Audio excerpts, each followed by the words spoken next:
The American Civil War, 1861 to 1865, occurred during an age of industrial revolution, when some of history's wackiest inventions were made. It's no surprise creative geniuses of the day tried to come up with outside-the-box methods of killing the enemy. All of the 10 strange weapons on this list were available to U.S. and/or Confederate soldiers. Number 10. Winans Steam Gun. Allegedly capable of flinging 300 rounds of ammunition per minute from its steam-powered revolving drum for 100 yards, this centrifugal gun came into prominence during the 1861 Baltimore riots. Although erroneously linked to industrialist Ross Winans, the 5-ton gun was actually invented and built by Charles S. Dickinson, who had brought his working model to Baltimore, Maryland to give a demonstration to the city council. When violence and riots broke out in Baltimore between secessionists and the U.S. government, and the city feared invasion by federal forces, the gun was commandeered by the police. After the crisis ended, Dickinson tried to smuggle the gun out of Baltimore, but it was captured by federal troops and eventually ended up displayed as a war prize in Massachusetts. The Mythbusters tested a similar steam machine gun contraption. You can watch the video above. Number 9. Harmonica Pistol. An attempt to create a multi-shot pistol by adding a horizontal magazine. Some variations held up to 10 percussion cap or pinfire cartridges. The harmonica gun was probably invented and certainly patented by a Frenchman, J. Paris, between 1859 to 1862. No musical instruments were involved. The name came from the shape of the magazine, and the weapon was also called the slide gun. An early manufacturer in the U.S. was Jonathan Browning, father of firearms designer John Moses Browning. While looking like the sort of weapon a steampunk James Bond might carry, the harmonica gun proved too impractical for wide adoption. The user had to manually adjust the sliding magazine to center each cartridge under the hammer for every shot. Like VHS versus Betamax, the much easier and faster shooting revolver finally won the day.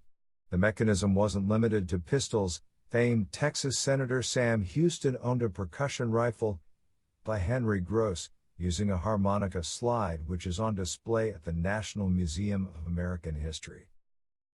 Number 8. Coffee Mill Gun.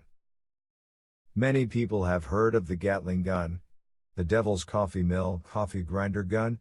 Army in a Box or Agar gun was a similar hand-cranked machine gun firing .58 caliber cartridges at 120 rounds per minute. Having seen a demonstration in 1861, President Abraham Lincoln is said to have been quite enamored with the weapon.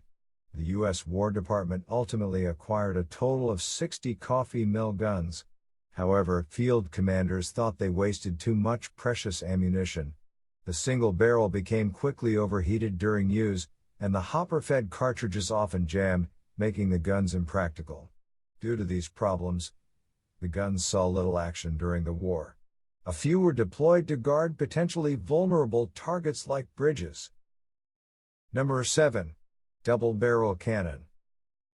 By joining two separate cannon barrels, the 1862 designer of this oddity, now a landmark in Athens, Georgia, believed the 6-pounder weapon capable of firing a devastating round of chain shot, two cannonballs connected by a length of chain. The idea was both barrels would fire simultaneously, sending the chain shot hurtling among enemy combatants. Unfortunately, the first field test of the prototype proved a disaster. The barrels did not fire at exactly the same time, causing the chain shot to fly wildly off target or the chain to break. Regardless, the gun was kept by the city to use as a defensive weapon during the war, though it never saw action. The American Guns team recreated the double-barrel cannon on this episode. The idea certainly wasn't new. In the 17th century English Civil War, a double-barrel cannon named Elizabeth Henry belonged to the Earl of Northampton's regiment. Number 6. Pike. Dating from antiquity, the pike is a two-handed infantry weapon consisting of a wooden shaft about 6 to 10 feet in length tipped with a sharp steel point. In an age of gunpowder and projectile weapons, one might assume the pike was obsolete. However, due to the Confederacy's difficulty manufacturing or importing guns, cheaper and easier to make pikes were sometimes distributed to soldiers. Most were the standard model, but a few had specialized blades. In 1862, Georgia Governor Joe Brown ordered 10,000 pikes to arm local troops, some topped with 3 blades in a cloverleaf pattern and others with a retractable spring-loaded blade. The South Carolina Confederate Relic Room and Military Museum has an example of a Joe Brown's pike. You can view the video above. Needless to say, soldiers didn't exactly embrace the pike, not when they were facing U.S. troops armed with rifles. Number 5. Armored Railroad Car. To defend railway bridges against Confederate attacks and saboteurs, the U.S. government ordered experimental armored railroad cars, also called ironclads or an ironclad battery, baggage cars or box cars fitted with thick iron sheets on the top and sides, and hooked to the front and behind a locomotive. Portholes in the sides and front/rear of the car allowed the 50 armed men inside to return fire, or aim a small cannon or pivot gun at the enemy. At least a few different models were made, including a variation consisting of a flat car with an iron shell built over it. In 1864, a lucky Confederate cannon shot destroyed an armored railroad car. Another was struck by a shell in 1865, causing injuries to the men inside. Some were captured by Confederate troops. Number 4. Coal torpedo. In the 19th century, a torpedo meant any kind of bomb, so the coal torpedo designed by Thomas Courtney in 1864 was exactly as advertised: a gunpowder bomb disguised by genuine pieces of anthracite coal and deployed as a weapon of sabotage by the Confederacy's Secret Service Corps against steam-powered Union vessels. The bombs were loaded or smuggled into coal supplies in ships. When workers stoked the furnace, the bombs exploded. 2 ships are known to have been damaged by coal torpedo detonations. Another sabotage attempt was made against the Springfield Armory by putting a timing fuse on a coal torpedo, but the bomb was discovered in time. Broader use of the coal torpedo came about after the war, when ship owners committed insurance fraud by blowing up their own vessels. A variation of the coal torpedo loaded with plastic explosives was employed in World War II. Number 3. Short's Greek Fire. Greek fire, the legendary weapon of the ancient world, was revived during the Civil War.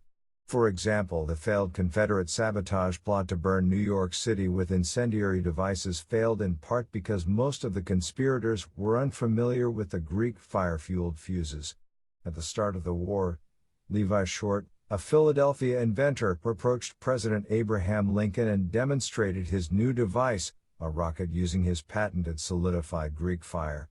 While Lincoln wasn't very impressed by Short's demonstration, U.S. Rear Admiral David Porter ordered 10 gross for his Mississippi River ships to try out an action against Vicksburg. The rockets performed as advertised. Parts of the city went up in flames, but the fires didn't last long. The chemicals burned about 7 minutes, not enough to do much damage. Porter deemed the invention a humbug. Number 2.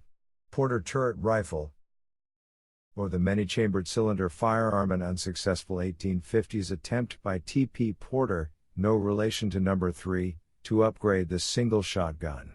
The turret rifle's concept seems feasible. Rounds of .48 caliber ammunition were placed in a wheel-shaped 9-round magazine, and as each shot was fired, the wheel rotated to place the next round into position. Unfortunately, in practice that meant for every bullet aimed forward toward the enemy, another bullet was aimed backward at the shooter. This made users nervous and the weapon didn't quite catch on in the general population, but personal weapons like these were carried by Civil War soldiers. Another variation sported a magazine holding 30 balls, gunpowder, and percussion caps. Rotating the turret loaded to each chamber, ready for firing. Of course, a misfire or stray spark would make the whole magazine explode in the shooter's hand. Number 1. USS Alligator. In 1862, the U.S. Navy launched its first submarine, the 47-foot-long USS Alligator. Designed by French inventor Brutus de Villeroy, whose own government declined to build his marvelous machine, the Alligator was called a submersible warship and employed some cutting-edge technology for its time, including an air purifying system and a lockout chamber allowing a diver to be deployed outside the submerged vessel. The U.S. government kept the project top secret, intending to use it against Confederate ironclads. Alligator's first mission on the Appomattox River was a failure as the water wasn't deep enough. The sub was taken to the Navy Yard in Washington to be outfitted with a screw propeller. As Alligator was being towed to its next assignment, Charleston, South Carolina, when a huge storm forced the tow ship to cut the rope. Alligator sank to the bottom of the graveyard of ships off Cape Hatteras,